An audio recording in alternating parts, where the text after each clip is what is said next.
बिस्मिल्लाहिर्रहमानिर्रहीम। अस्सलामुअलैकुम। मैं हूँ आपकी उर्दू की मोहल्ले मारा हीला समीर। उम्मीद करती हूँ तमाम बच्चे खैरियत से होंगे। सबक हमारा है 8। उन्वान है हयाते इकबाल से दिलचस्प वाक़ियात। बी लिफ्ट हमारा 40 है। रोजनामचा लिख सके।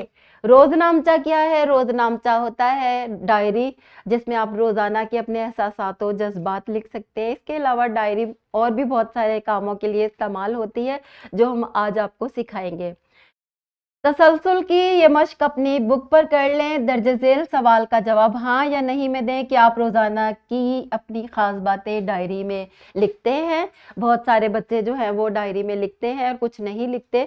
तो डायरी में क्या लिखना चाहिए? डायरी में अपने एहसास और जज्बात ज़रूर लिखने चाहिए। वो मैं आपको बताऊंगी कि क्यों लिखने चाहिए। रोजनामचा। रोजनामचे के लग़वी माना है रोज का हिसाब रखने वाली किताब या डायरी।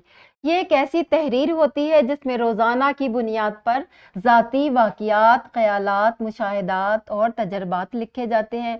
रोजनामचा लिखते वक्त दर्ज झेल बातों को मद्देनजर रखा जाता है। नंबर 1, रोजनामचा लिखते वक्त सबसे पहले तारीख लिखनी चाहिए कि ये वाक़या किस दिन पेश आया था। कोई भी अहम वाक़या हो, कुछ डायरी लिखने से पहले तारीख ज़रूर लिखें। रोज़नामचे की तहरीर सादा और हकीकत पर मबनी हो। ये ना हो कि आप झूठे वाक़यात लिखने लगे। प्यारे बच्चों, डायरी पर झूठे वाक़यात नहीं लिखते। डायरी जो है वो हकीकत पर मबनी होनी चाहिए। बहुत ही अहम वाक़यात, घर में किसी नए मेहमान की आमद या कि किसी की रुखसत या जुदाई के बारे में आप लिख सकते हैं। तारीख ज़रूर लिखें ताकि बहुत अरसा गुजरने के बाद आपको तारीखें फरामोश ना हों। तीसरी बात है, रोजनामचा में खाना पीना, पढ़ाई, इबादत करना, गर्ज के तमाम मुआशरती और ज़ाती कामों का जिक्र भी किया जा सकता है। रोजनामचा आधे सफ़े से लेकर एक सफ़े तक होना चाहिए। प्यारे बच्चों, रोजनामचा जो है जिसको डायरी कहते हैं, बाज़ हमारी जो वालदाएं हैं वो खर्चों का हिसाब भी लिखती हैं, लेकिन डायरी में ज़्यादातर अपने एहसासात और जज्बात लिखने चाहिए। जैसे कि आपको जिन बच्चों को गुस्सा बहुत ज़्यादा आता है वो ज़रूर लिखेंगे किस बात पर गुस्सा आ रहा है और उन्होंने उस गुस्से में क्या किया।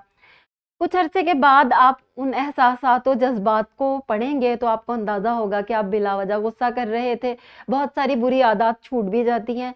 इस तरह अगर आप ने कोई नेकी की है, कोई अच्छा काम किया है, तो वो ज़रूर डायरी पर लिखें। और अगर कोई गलती हो गई है तो वो ज़रूर लिखें कि, और ये भी लिखें कि मैं नादिम हूँ और मैं ऐसा नहीं करूँगा आइंदा से।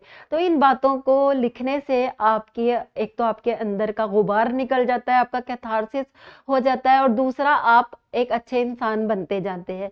ठीक है। तदरीसी जांच का ये सफ़ा आपकी किताबों पर मौजूद है। इसमें आपने स्कूल में मुनक़िद यौम इकबाल की तकरीब का अहवाल रोज़नामचे की सूरत में लिखना है कि यौम इकबाल की तकरीब में क्या क्या हुआ। 3-4 लाइनें आपने लिख देनी है।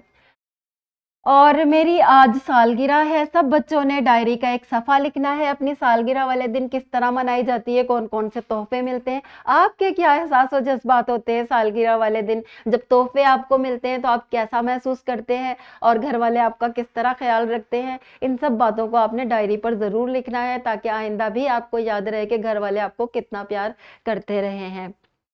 निखार का ये सफ़ा आपकी वर्कबुक पर मौजूद है। यहाँ पर आपने यौम इकबाल की तकरीब का अहवाल रोज़नामचे की सूरत में लिखना है, तफसील के साथ। ठीक है। और उम्मीद करती हूँ आज का सबक सब बच्चों को समझ आ गया होगा। अगर आपको कुछ समझ में नहीं आया है, आप कमेंट्स में भी लिख सकते हैं और पूछ सकते हैं कि हमें ये बात समझ में नहीं आई, तो ताकि मैं आपको दोबारा समझा दूँ। मिलते हैं अगले लेक्चर में, तब तक के लिए अल्लाह हाफिज़।